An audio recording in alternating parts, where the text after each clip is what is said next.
Hello again, and welcome to Lam Rim. So this week we're on chapter 12 of volume 3, which is titled in the translation Rational Analysis. Before we start, let's think a bit about developing our motivation. And one way of doing this is to think about sometimes how we can feel quite miserable and things can be not going well for us. So sort of we have two opportunities here. One of them is to easily is to recognize that we're not alone, that there are others who are feeling the same sorts of upsets that we are right now. And to sort of feel, well, you know, I can do something, I can make a difference, not just for me, but for all of those like me who are suffering or not feeling well or not feeling good about themselves. Rather than just dwelling in my own discomfort, maybe I could do something about it and start thinking about entering into the Mahayana path, remembering the idea of working towards enlightenment to benefit everybody. And so then giving myself some energy to cheer up, or to not cheer up, but to use this suffering as the basis for my practice. Another way is to recognize that this suffering is arises due to the 12 interdependent links, depends upon clinging. There's grasping mind, either grasping to bring it and it's not failing, or because I'm clinging onto it too hard and don't want to let it go, or because I can't I can't push it away fast enough or hard enough, or I'm living in fear of it. All of this arises from the same grasping or clinging mind. That clinging is based on ignorance, so not really recognizing the nature of things. And because of that, then we have found ourselves caught into this suffering mind. So we can think that way, and then when we do that, as I said before, we can recognize very clearly how we're governed by this immediate grasping nature, self-grasping. It's called self-grasping, not because it grasps just at me, but the way in which we grasp at everything. And so on the basis of that, looking at how we do that, and understanding that, then we can recognize just how everybody is bound similarly. Everybody who suffers has the same problem, and therefore we can think it is time for us to do something about this. And we do that through 6 perfections, and within that through developing insight along with our ethics and our concentration, our serenity. So this time we're talking about insight. So this is the last sort of main section of the Lam Rim, is all about insight, wisdom, is cutting through our ignorance. And specifically the ignorance that we're identifying is that which is the basis of this grasping, this thirst, which is this believing that the nature of the things and ourselves around us is something that is available for us to grasp onto. So one of the ways in which we can lose this sort of attraction to it is by recognizing the suffering nature of things. Now, what this means is that until we are free of suffering, those things which are pleasurable to us become sources of attachment, coarse attachment, or to hold on to it. And those things which are painful for us becomes the basis of aversion. So this anger and fury and fear. So what we want to do is to work on avoiding both the idea of the idea that things or people or our minds imbue this quality that allows anything to be the subject or object of attachment, which leads to pride, and it leads to jealousy, and it leads to grasping, it leads to sort of being greedy or wanting to take things which aren't ours, stealing, these sorts of activity, and also that of aversion, of pushing away, doubt, fear, anger, fury, and so on. So in order to do that, we need to recognize that the quality that we see in it that allows them to imbue ourselves and as subjects and the objects and people and entities around us with this quality that is the basis of our grasping and aversion. Our grasping is called intrinsic existence. It's the idea that there's something there that's able to fulfill this particular joy or suffering. So intrinsic, as I said before, I'm repeating again and again, just for my own clarity as much as anything else, is intrinsic means existing on its side, on its own, in its own way. Or so inherent or essential or intrinsic, all of these words mean the same things, or objective truth. They all mean the same things, that something is objectively true. Like sort of the cup here appears to be here and not really as sort of just one way of looking at things. Now we can get to a point of view where we think, well, I know it's all interdependent, where, everything really is just a quantum foam or a foam of atoms, or, a sort of a cloud of particles, or and I know this way, is, everything's moving, it's all just a flow and so on. So, I feel, I understand this. This is very easy for me to understand, All right, yeah, very good. Point is to say that, yeah, but do we experience it that way? And what I mean by that is to say, if we can recognize that at this point of view, that one way of looking at things is that it's a quantum foam or an atomic cloud or whatever. And another way is that it's my mug. It's mine. It's very precious to me. It's very useful to see that, because essentially when we do that, we can see that these are two points of view. They both seem to have their own basis. And being points of view means that they only have value as narratives, as ways of seeing the world. Neither of them establish the reality. They're both legitimate in their own ways. And that doesn't mean that the cup can't hold tea. Of course it can, and that's the point. So what we're not saying is it's not as if everything's going to vanish in a puff of smoke from thinking about it, but essentially what we're doing is changing the way we see things. We'll do that, and we can do that by thinking about it. And the Middle Way School, which is here, which Rinpoche is teaching us here, one of the ways in which we do this is through using reasoning to demonstrate the lack of intrinsic existence, the lack of existence on its side. And the way we want to do that is because when we recognize that this being my cup and is very precious to me is only one point of view, then it loses its impact. It loses its strength.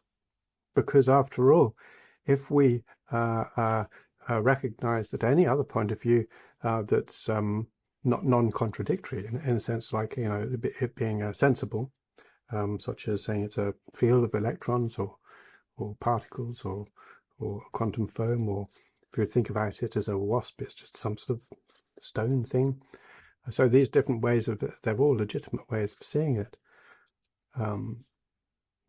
We can't say one's more true than another.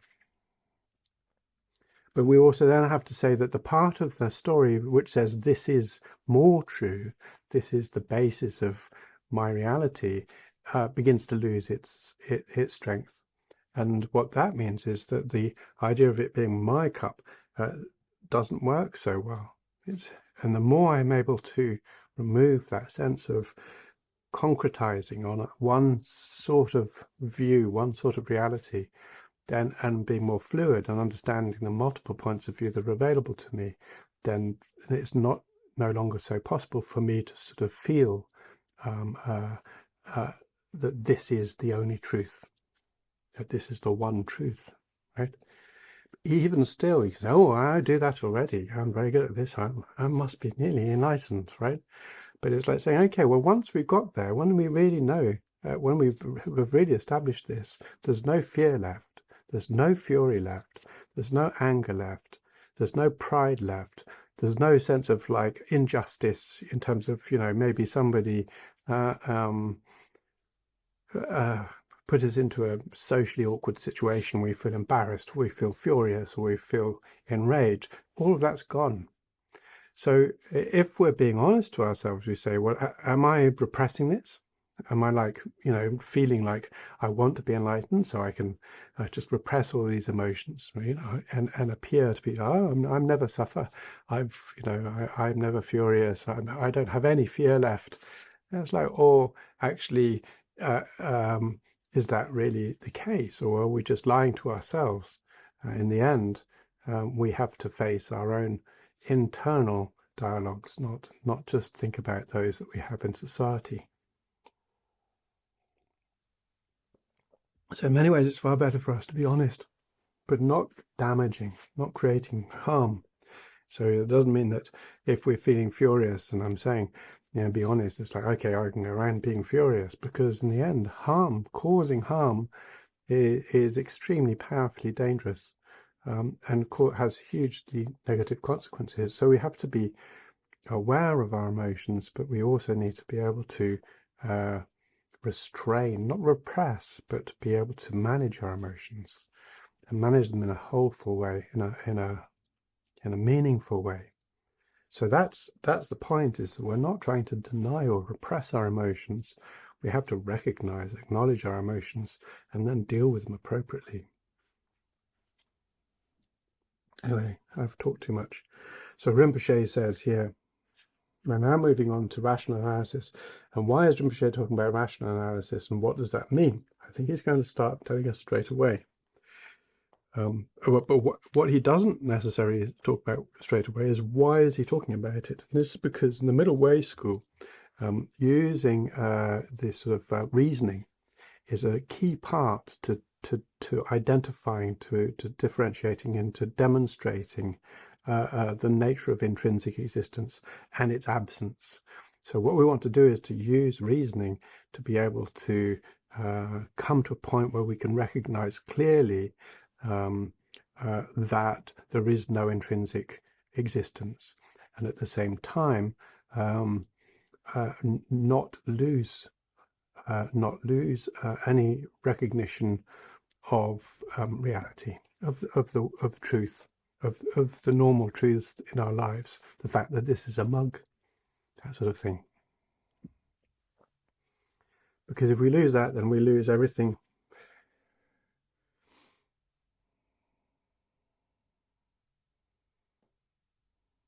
So he starts off saying, let's define our terms. So he says, we're going to use the term rational analysis, not to mean just to think, to use reasoning, but specifically a line of thought that is using reasoning to identify whether or not there is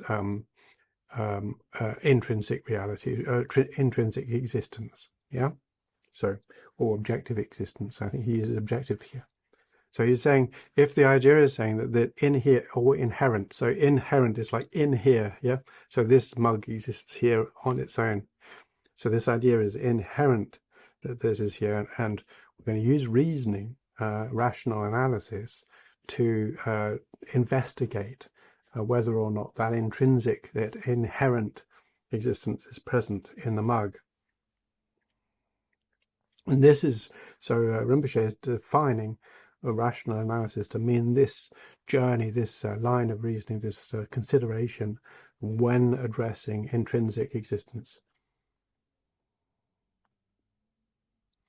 And he says, since we middle way practitioners do not assert that production of forms, or the existence or the continuation of forms and so on, can withstand such analysis through reasoning, we avoid the fallacy of saying that actually there is such a thing as intrinsic existence. So then a question arises saying, well, so we're using a line of reasoning. This is really one of the points that's being made in this chapter. is that this analysis cannot refute conventional or normal existence or apparent existence, the way in which things are in a normal day-to-day way. All it can do is to refute the intrinsic existence. The question is, if these things cannot withstand rational analysis, then how is it possible for something to exist when reason has refuted it? And Rinpoche is sort of ready for this. And he says, don't conflate, don't bring these two issues together. It's a mistake. When we're doing our rational analysis, if we start losing sight of the object altogether, we're beginning to make a mistake. Where all we're doing is we're cutting, we're removing the ability for it to withstand the rational analysis. And remember, rational analysis means analysis that demonstrates that there's no intrinsic existence here, right? No inherent existence, no objective existence. So that's what we're doing. And if you think that when we're doing this, we're invalidating the object, then you've made a mistake. You're conflating the two. So we can, the rational analysis only does the one, not both.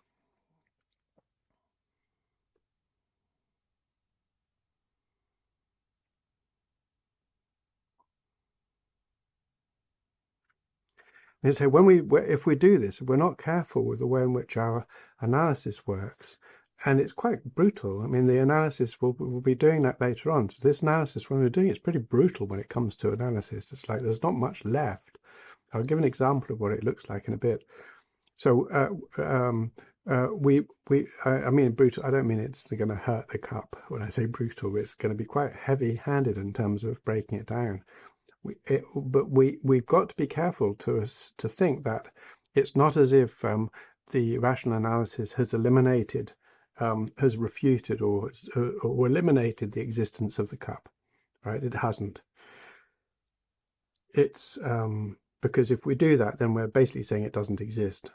So we don't want to eliminate or to refute the existence of the cup, because if we do that, then we've fallen into the idea of existence altogether. Well, all we're doing is to refute the intrinsic existence. So I think I may have said this four or five times now, but better be clear through repetition. So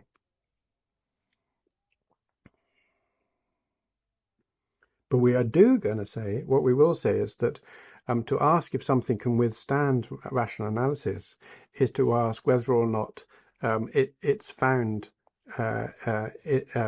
by a line that analyzes intrinsic reality. And he quotes Chandrakirti here, who is again commenting on Aryadeva's 400 verses. He says, the intention of our analysis is to seek intrinsic nature, or inherent existence, and knowing that we won't find it.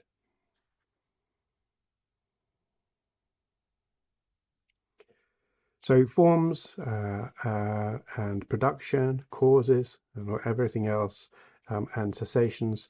What we're going to do is to see whether or not there is some sort of intrinsic nature produced or ceasing, and so on. So the analysis there is just to look to see whether or not production and cessation exist essentially, objectively, and likewise we need to recognize it does not even begin to search for mere existence or apparent existence or existence in this sort of sense. So it's only this objective one.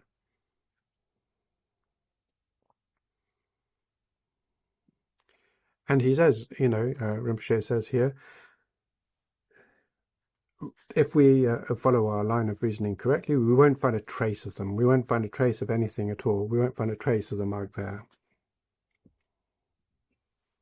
And this is because they're unable to withstand analysis. But because we can't find a trace doesn't mean that we are refuting them. Rather what it does is it refutes the objective existence of them. And we get very easily confused between these, especially when we're doing this practice, rational analysis, for instance. It's quite easy for us to slip into saying, oh, I can't see it. And then feeling like, oh, it's gone, it doesn't exist. So we need to then bring that back. So then it's like, okay, we're going to be working on in ourselves. This is something we have to do experientially. It's no good sort of imagining that this is just some sort of academic work. None of this is academic. This is all about our experience, our own personal experience with the way we see the world.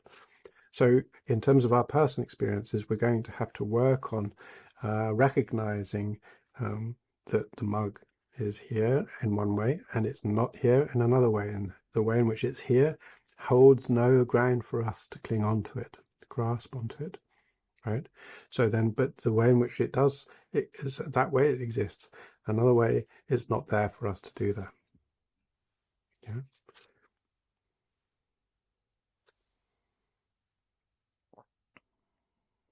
So he says, therefore, just because we can't find a trace, it doesn't refute the object. It refutes the establishment of the objective existence or the inherent existence of that object.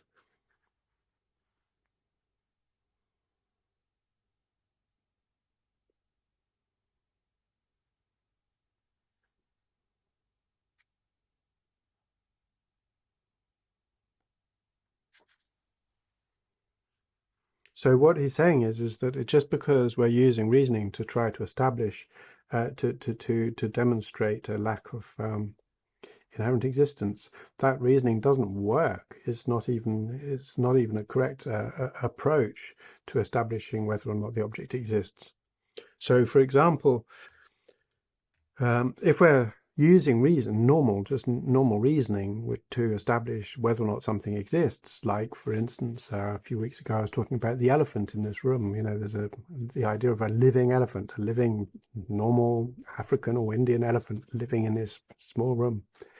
And it's quite easy to see that it's not present, but there are also plenty of reasons I can do, such as the room's not small, the beams of the wood underneath aren't strong enough to hold an elephant, there's no noise of an elephant, there's no smell of an elephant, there are no signs of elephant in any way.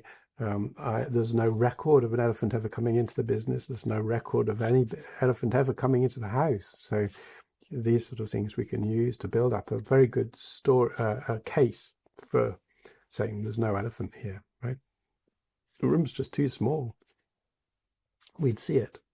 So this sort of thing, I was saying there might be a very small elephant, but then there aren't very many of those known to be either. So in the end, we can use this reasoning to establish the absence of an elephant in this room. I don't mean a metaphorical one. I mean, an elephant, a living, breathing elephant. I'm sure there's an elephant in this room in some way or another.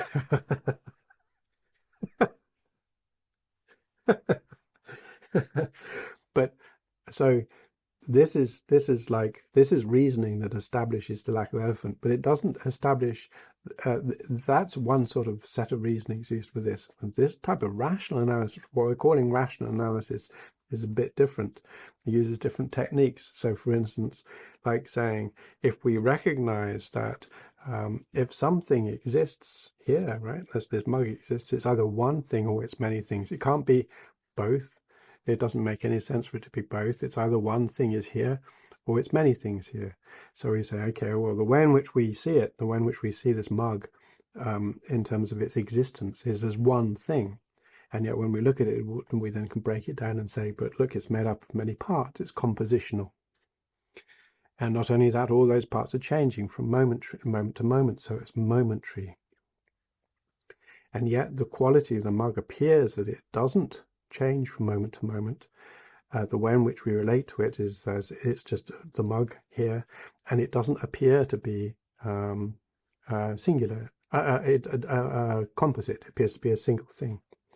So then when we begin to really break this down and look at it from different points of view, the parts that make it up and so on, we end up coming to the conclusion that there is no unitary mug there, and there's no, and then it's like, well, in which case this is where it feels like there's no mug. And that's the point. So this is a sort of aspect in terms we'll do. I think Rinpoche does quite a bit of work on this using the sevenfold argument for establishing this sort of reasoning, as well as the Jataskoti I mentioned last week, which is another way of looking at the sort of fourfold method. This is what rational analysis looks like.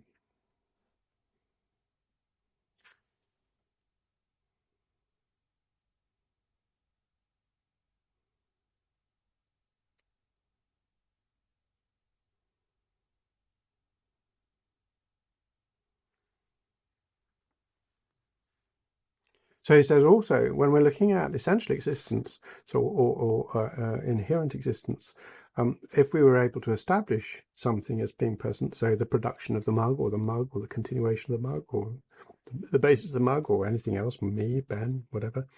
So these sorts of things, then, we're using it, we should be able to find it. We should be able to, because we're using the sorts of things of understanding what how essential existence appears to us.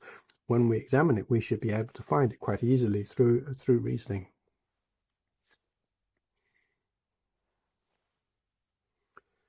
And there are ways in which we can extend that. So you might say, well, maybe it has an ineffable nature, so it's not available to us to analyze. We can't analyze the essence of a mug because it's beyond analysis, for instance. And we say, well, then, okay, if it's beyond analysis, then is it the mug that holds the tea, or is it something else? And you say, well, it's the mug that holds the tea, not something else.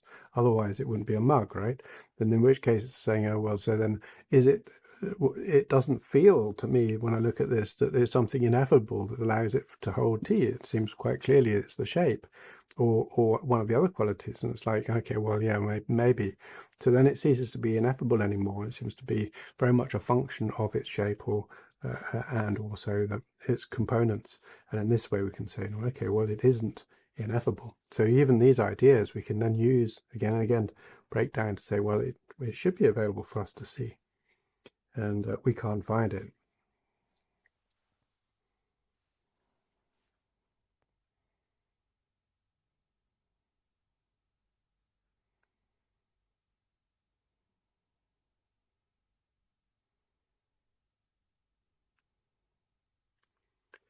So when we do the analysis, this level of analysis, Rinpoche is telling us we are going to be certain we'll be able to use this analysis to find essential existence if it's present, right? So essential existence, just another word for inherent. So inherent existence or intrinsic existence, we will be able to find it using this analysis. It should appear to us quite naturally, but it does not.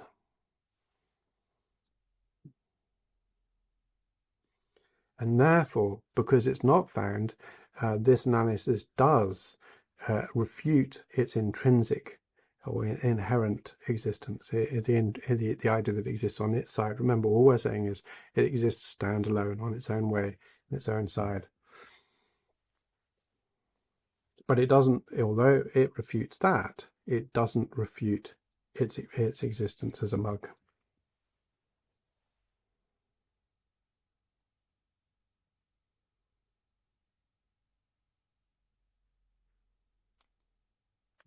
So another way of looking at this, and we'll be going on this for quite a lot more, I guess, in different ways, is to think about saying that if there were some sort of mugness or mug quality here that's distinct from the parts and the shape and the quality and the history and so on, that makes it a mug, then it's a bit like having a soul. It's sort of a bit like a mug soul.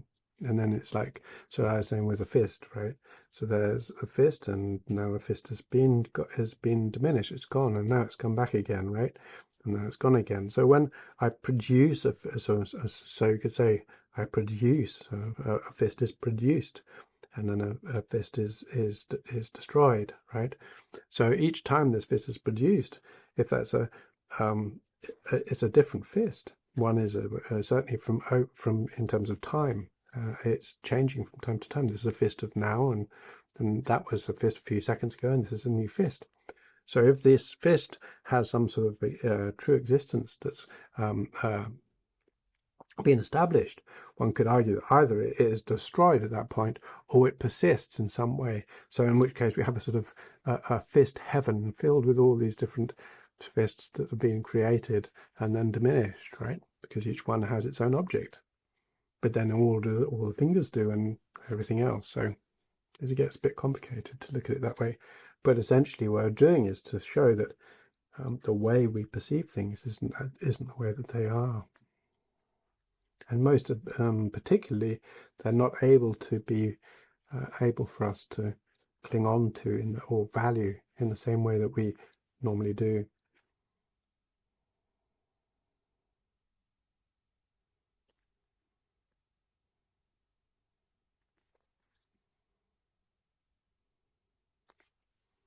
So Rinpoche is pointing out here that Chandrakirti makes it clear that repeatedly that conventions, the way in which the normal way we see this mug, is completely fine. We've got no problem with that at all. They exist.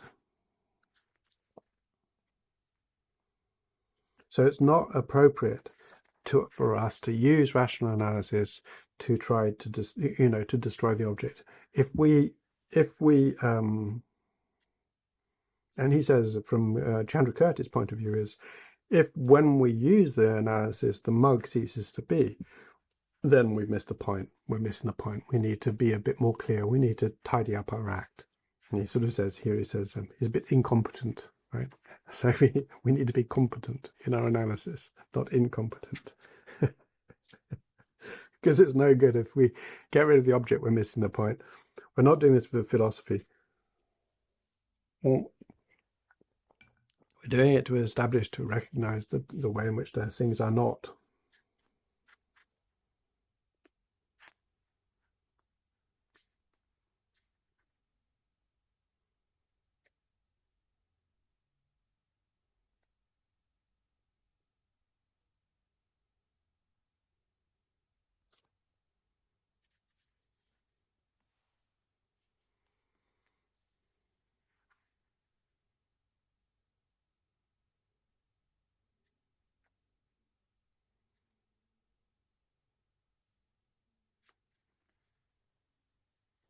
So there's another way of looking at this in terms of recognizing the distinction between the analysis and the object is when one has achieved direct access to emptiness, when we meditate on emptiness with direct insight, through having achieved serenity, the object of our meditation is emptiness, correct view of emptiness. We have direct insight. At that point, we are not able to see. We're not caught up in any story, yeah, in any narrative. We just see things as they are, and as in that sense, we don't see production or cessation, or we don't see things like that. Doesn't mean they don't exist. We just don't see the intrinsic nature of anything now. It's completely gone.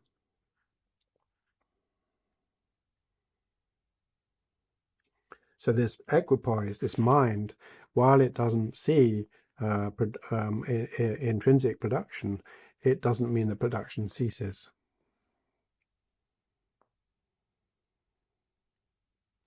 So he says one of the things we need to do when we're thinking about this, to be really clear and to keep it in our head what we're doing, is to differentiate. So we need to differentiate, and Rinpoche here uses 3 pairs, and we need to be able to consider these 3 pairs of, and to make sure that when we're doing our meditation on emptiness or through a rational analysis, that we can differentiate, to separate these 2 things. And these are, the first one is the distinction to be made between not being able to withstand rational analysis, right? Which is what we're talking about so far. So not being able to withstand rational analysis and not being validated by reason, or being invalidated by reason. So if I'm saying the intrinsic existence of this object is going to be invalidated, is not going to withstand rational analysis, but it's different, completely different from me to say that this object is invalidated by reason. Yeah, it's not going to be invalidated by reason until it's gone. But the elephant in this room is invalidated by reason.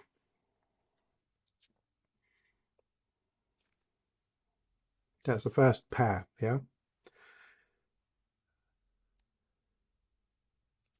Secondly, so this is again thinking about possibly when we're more experienced, but essentially the non-perception of production and cessation by this yogic mind, this meditating mind, who is not able to perceive, not able to see that which is not there, is able to not see production and cessation, but at the same time. So I'll be more clear here. While not seeing production or cessation, it does not see the non-existence of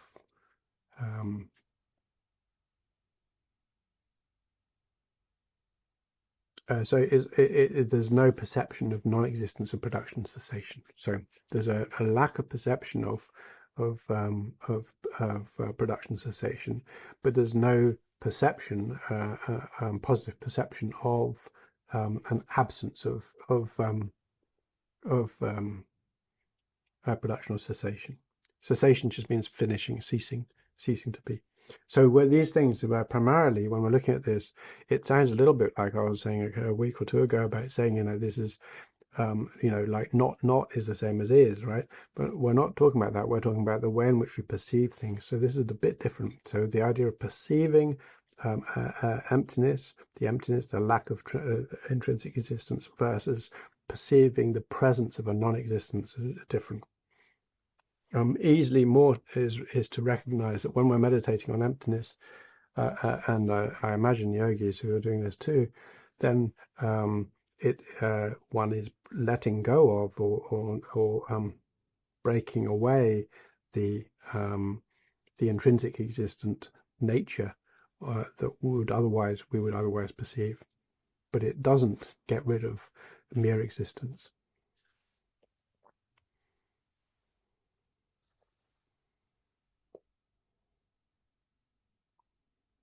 And the third couple is to keep distinct the lack of discovery of production and cessation by a reasoning consciousness during rational analysis, versus the discovery that production and cessation are non-existent. So I think number 2 and 3 are very similar to each other, except one's to do with when a yogi is meditating. But essentially the idea of saying that we won't discover, if our analysis is correct, we won't discover production and cessation when we're doing our reasoning, but just because we don't discover it does not mean that we're establishing a non-existence of those things. It says we really need to think about this carefully. It's very, very easy to make this mistake. And it's while it seems like a very subtle point of logic, the point is saying that the non-discovery of something does not mean that we've discovered the absence of something. And in the English language, I don't know if it comes from law or from the Romans or whatever, but we have this expression that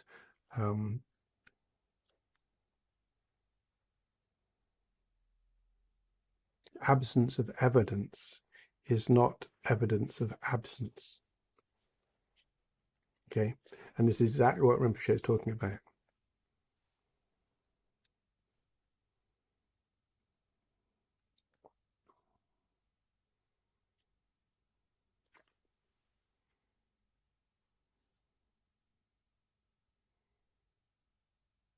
So it's thinking about that, yeah. Absence of evidence is not evidence of absence. Now it's easy to remember, well, but we have to think about it.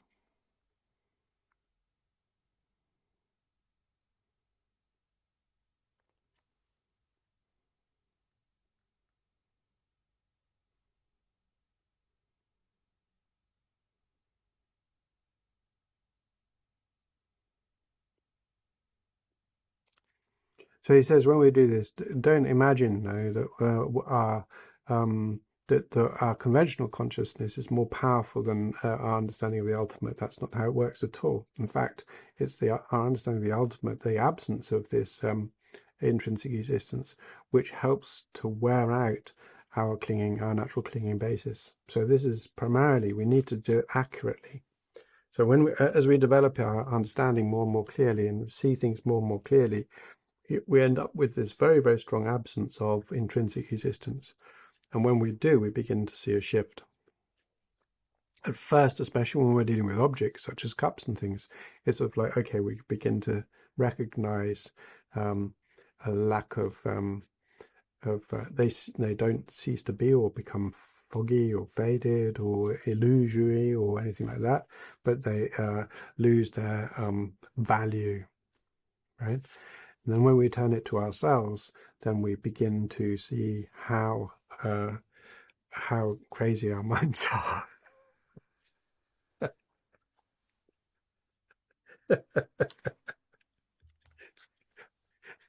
So that's the main work, is to recognize how we build ourselves up and create this cherish this inner child.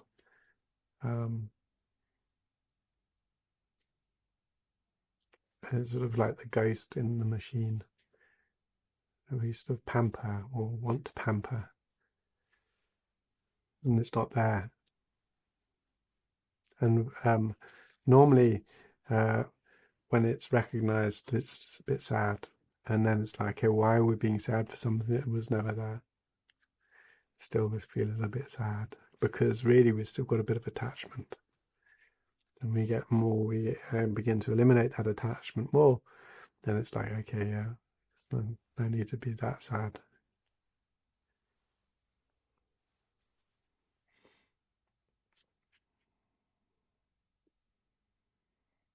There's no ghost there.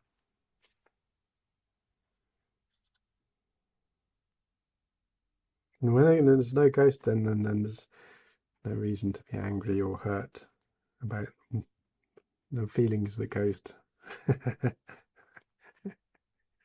Doesn't need to be so scared. Because it's not there, right? That's intrinsic existence. That's the bit that was being got rid of.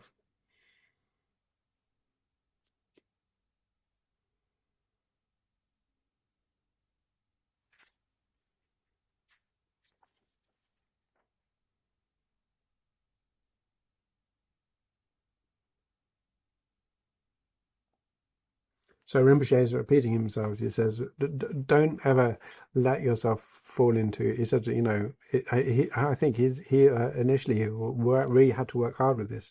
It's like we really mustn't allow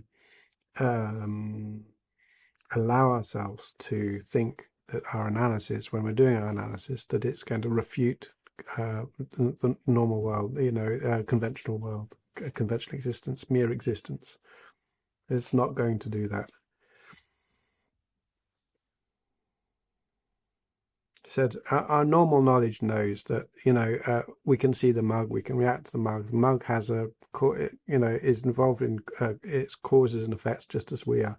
All of these things are there. There's this huge nexus of, or web of causes and effects, circumstances, change,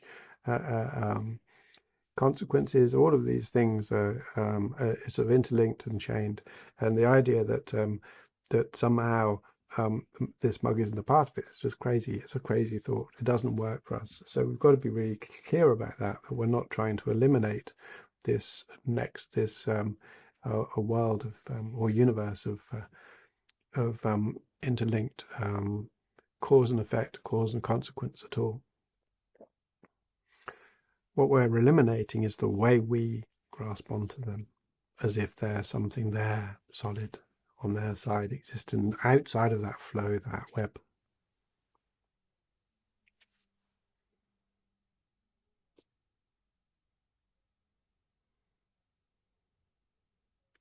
And Chandrakirti makes a joke. Rinpoche cites him as saying, we as practitioners, we endure great hardship to overturn our worldly conventions. You know, we're stuck with this suffering. We're in samsara. It's hard. We have to meditate incredibly hard. We have to develop our merit. We have to work hard to develop this, bodhicitta and engage in all of these 6 perfections. So if you found a way of eliminating all of those through some special analysis, let us know. We want it. Because we'll be free. We'll be Buddhas just like that. He said, but you can't.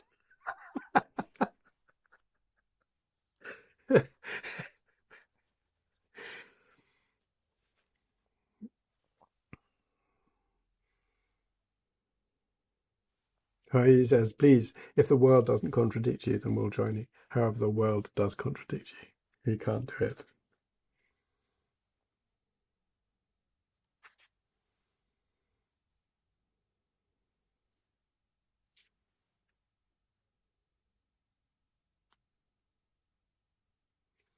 So therefore, what we know is because the world in which we live in is subject to causes and consequences, we have to work at our practice. We can't imagine that we can just see it from a different point of view and it'll be over. So this is important.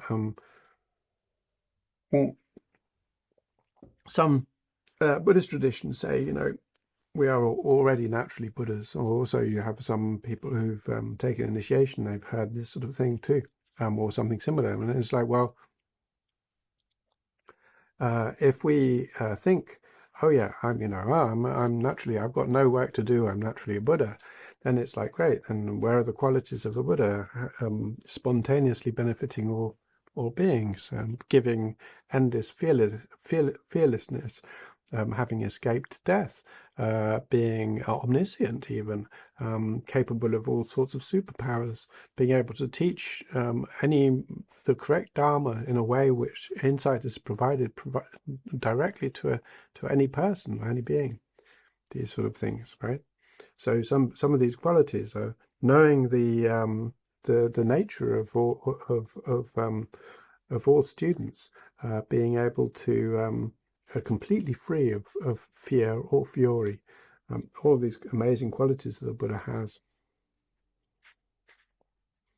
And then look at yourself and say, okay, do I have all of those?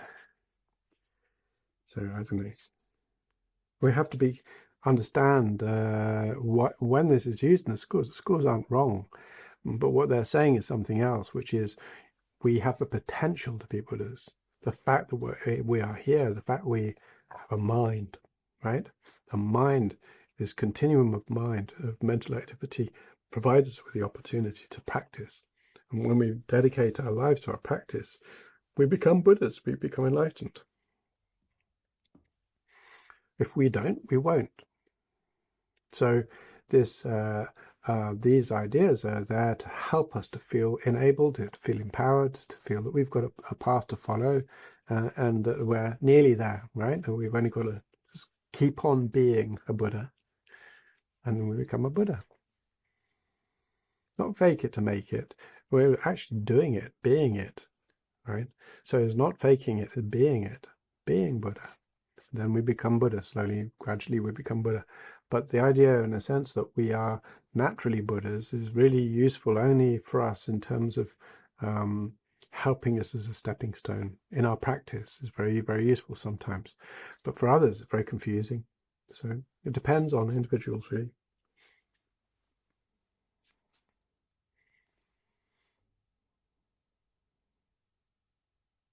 And for some, it's very dangerous. So, people go around saying, I'm Buddha, I know this, I know that. Okay.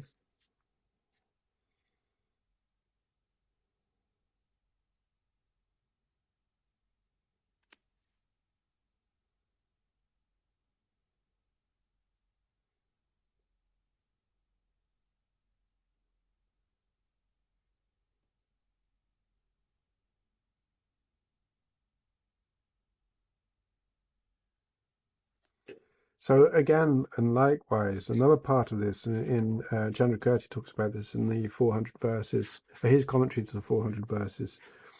where somebody says, you know, well, Aryadeva's saying that compounded phenomena, in other words, things which are composite made of different parts, they don't have any production. They're not capable of producing things, or they can't be produced themselves, because Aryadeva's analysis refutes all forms of production. And Chandrakirti says, look, we don't say that. We've never said that. If we were, we wouldn't say it's like an illusion, or like a foam, or like a cloud castle, or like an echo. And these are all actually, in a sense, have this sense of appearing illusory, but are subject to their own causes and effects. Instead, what we would say is they're like the horns of a rabbit, right? The horns of a rabbit don't exist. It's like, although horns of a rabbit are something that never exists. It's a bit like saying a unicorn. I mean, some people think unicorns exist. I'm not going to argue the case. Or orcs. Yeah, they exist or elves, right? They exist in film or in fiction or in myth, but they don't exist. Nobody's found any elf poo, right? No one. So we know them, therefore they don't exist. Likewise, the horn of a rabbit, you know, like antlers. There's something called a jackalope, I think, in America, is a sort of mythological creature. But similarly, it's like a unicorn. It doesn't exist. And there is like a rabbit with antlers. But in India and Tibet, the horn of a rabbit is something that doesn't exist. So he says, if we were saying that production that doesn't exist at all, then we would say it's like a horn of a rabbit. We wouldn't say it's like an illusion.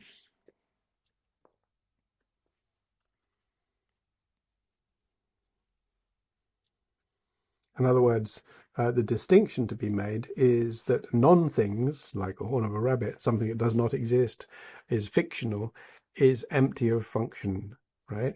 It has okay, you could argue it has a fictional function, but it doesn't actually, it's not a dependent arising. It doesn't, it's not capable of interacting or in the world, in our world. In the fictional world, yeah, sure, but in our physical world, where we have things like bugs and talks and Buddhas, not so much.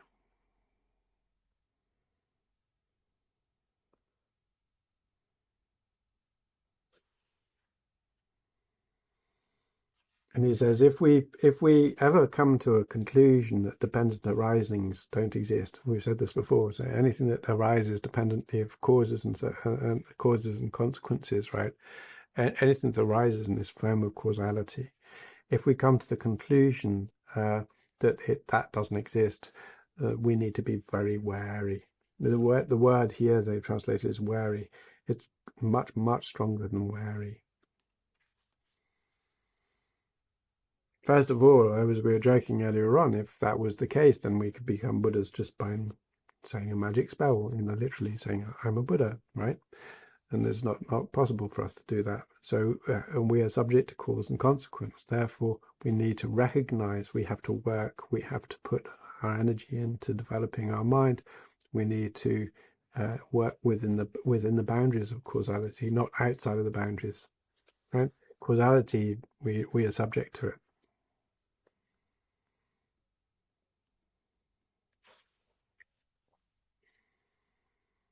Which is a good thing too, otherwise we wouldn't be able to change anything really.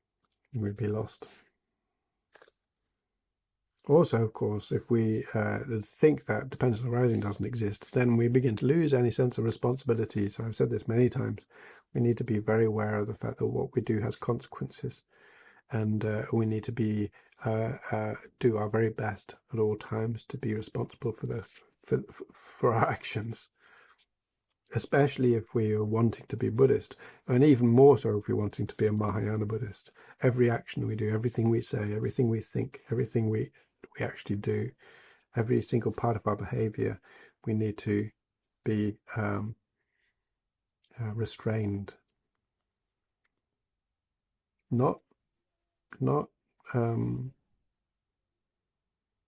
repressed, restrained. We need to have exercise some sort of control, think carefully about what we want to do or say, and think about consequences. So we need to be responsible, not careless.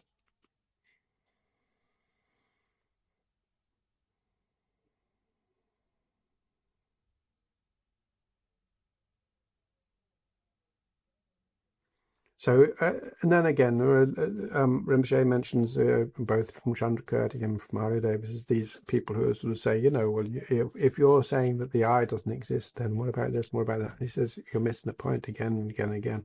We're talking about intrinsic existence, we're talking about inherent existence, which doesn't eliminate function.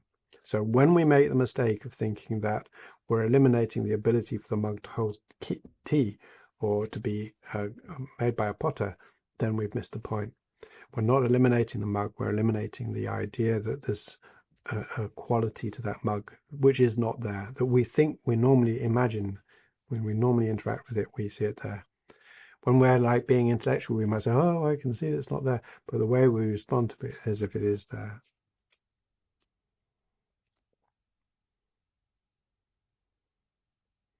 So again, like we said in the last chapter, we need to distinguish between intrinsic existence and just normal existence, mere existence, or apparent existence, or conventional existence. We need to recognize that intrinsic or inherent existence, things existing on their side, is something that's not present. Mere existence or apparent existence or conventional existence is something that is not being refuted. When we do our analysis, we're looking at the one, not the other. So it says, when we're working on the two truths. So I don't know if Rinpoche has mentioned two truths before. Oh, sorry, I skipped a bit here.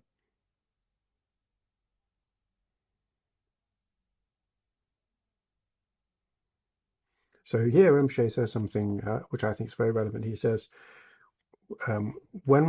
if we're following the middle way school, we accept that the objects in the world are simply the inconceivable results of karma. So inconceivable in terms of the fact that things are just arising in an inconceivable way. And what that means is that on their side, in terms of natural, what is present, if you like, in the world objectively is not something that we can conceive precisely, but what we can see is that there's an absence of this sort of lumping into objects. So another way of looking at that is to say that when we talk about a swirl of chemicals or a swirl of quarks, or that the entire universe is made of, or you know, people and planets, or societies and states, or various different types of animals, or my friends and my family and your friends and your family, these are all fine. They're all different points of view, but one can't claim that one of them is any more important or more true than the other. And because we can't establish any of them as being more true than another, we can certainly say that given a specific context, some are more useful than others. For instance, if I'm trying to work out who scratched my car, then quantum physics isn't going to help me very much. So, and likewise, if I'm trying to look at how a muon arises, sort of asking my family is not going to help very much. I guess if I had a physics sort of a physicist in my family, maybe, but that's sort of really then borrowing a language, another convention. So all these different conventions, all these different ways, and all these different points of view, none of them really can say, oh, this is the final truth, this is the actual truth. They're all just different ways of seeing the truth. And in fact, for me, one of the very useful aspects of this is by when we recollect that there are many different ways of, many different points of view to see something, then we can establish that because there are no single point of view is the truth or the universe or the only place to be, we can establish that therefore none of them are touching a final truth. And in that way we begin to sort of say, okay, I can recognize how I slip into the idea of thinking that my truth is the truth. That helps. And when we begin to recognize that my truth is not necessarily the truth at all, it's at best a truth, and often it's not even no truth, it's just a fabrication created by this clinging, grasping mind onto some sort of truths, right, that we want to hold on to, especially when it's about us, right, our ghost. Then it's like, okay, then it gets harder for us to feel so that our fury is justified. It's almost embarrassing. Yeah. So like,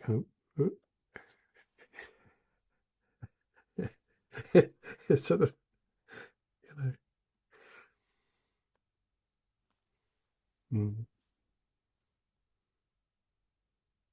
there's no space for it. There really is none.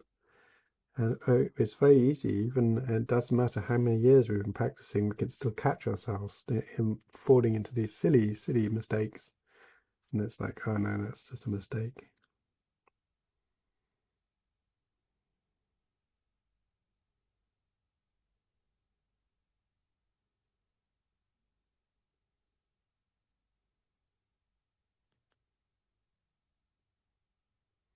So it says when we're thinking about the two truths, the conventional truths, the different points of view, and the final truth, the lack of intrinsic existence, right? This is the two truths.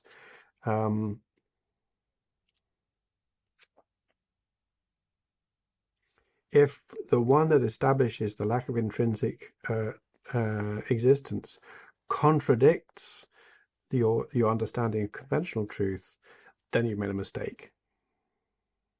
Right, you don't understand anything yet. You've got work to do still. He says this is really important. We can use that as a test.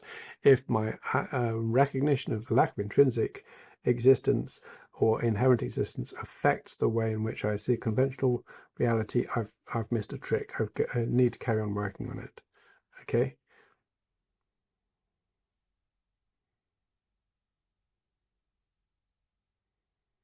And when we have established this lack of contradiction or internal or even slight contradiction between eliminating the intrinsic existence and establishing the conventional, then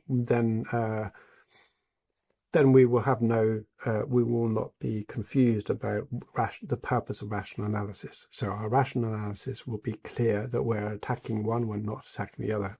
Attacking meaning, coming to terms with or eliminating in terms of intrinsic existence.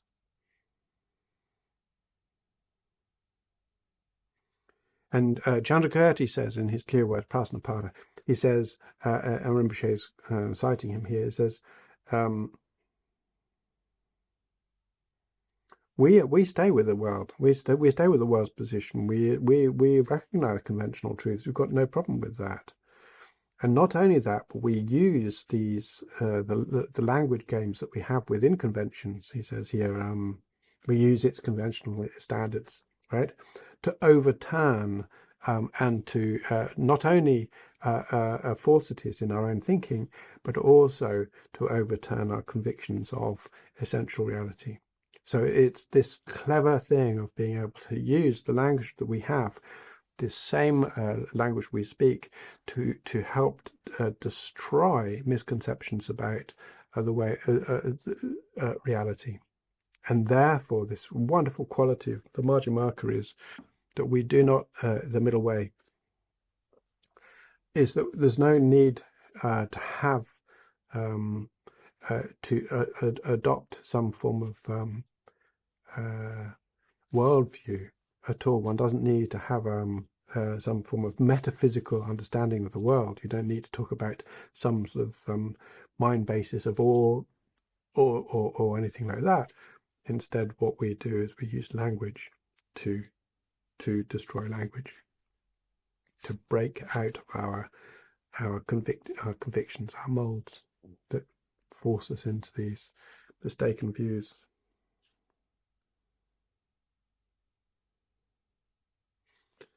And Rinpoche says, lastly, he says, I'm not sure, but I think, and in fact, I'm pretty convinced that there is not one Buddhist system, not one Buddhist school, middle way or any other, that says in our presentation of the two truths, reasoning that's directed at establishing the ultimate eradicates the conventional.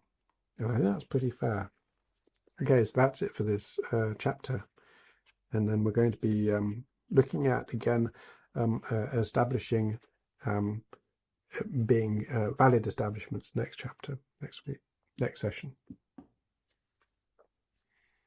So there's quite a lot to do, but we're working on trying to give ourselves the tools and understand the tools in a way that allows for us to break down our convictions and to free our minds. So there's no red pill and blue pill there, but we're going to be freeing our minds in a very, very substantial way through following these thoughts. And we've got to use, when Rinpoche says, and I'm following Rinpoche saying, we need to think about these. We do. We can't just imagine that listening to Ben for a few minutes every week or whenever is going to change our minds. We want to do it. We have to think experientially. How do I actually see this? Where did that fist go? Where is the fist? How does that work? What's going on? Then we can begin to see it. We need to understand how it is. We need to really think carefully for ourselves how it is that the way in which we cling on to things, what that looks like. So sometimes it's really useful when we're furious, for instance, or when we have we don't want to develop this fury, but when we find ourselves with a negative emotions, fury or fear or jealousy or any of these emotions, when they are very, very strong in us, then we can see clearly this I, this me. So there's a really good opportunity to look to see what that looks like and how it works. And at the time, often it's like, from my experience, is like it's like, well, it's obvious who I am. There's this tendency just to cut it down.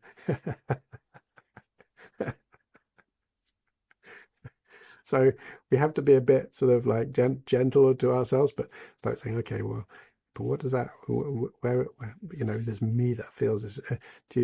Can I recognize that maybe this is just a story, right? Just a narrative, just another point of view. Well, yes, but, right? So then it's like a little bit sulky, right? Anyway, so you can find out for yourself. It's worthwhile trying. Okay, so let's any benefit from this, hopefully we'll put towards our practice to help us on our path, our spiritual path. You might find some of the things I said were mistaken. I freely admit I make mistakes, and likewise you might find objection to what Rinpoche has to say or how I've interpreted him. And that's fine. The idea is to use this to help us think for ourselves. Right? That's much more important. So we're trying to grow ourselves, and rather than thinking, oh, that Ben's made a mistake, saying, okay, well, that's really helped me to clarify something, hopefully. Otherwise, maybe I've just helped you sort of feel sleepy and something. So sorry, well, I'm doing my best within my limitations, but also at the same time is to try to think, how can this help my practice and help me fulfill my goal of working to benefit all beings. And that's all I could ask for. So maybe through a positive or maybe through a negative, let's still hope that what we can do and what we listen to can help us in our path. Okay, so let's now finish with a sit, just to meditate and maybe thinking about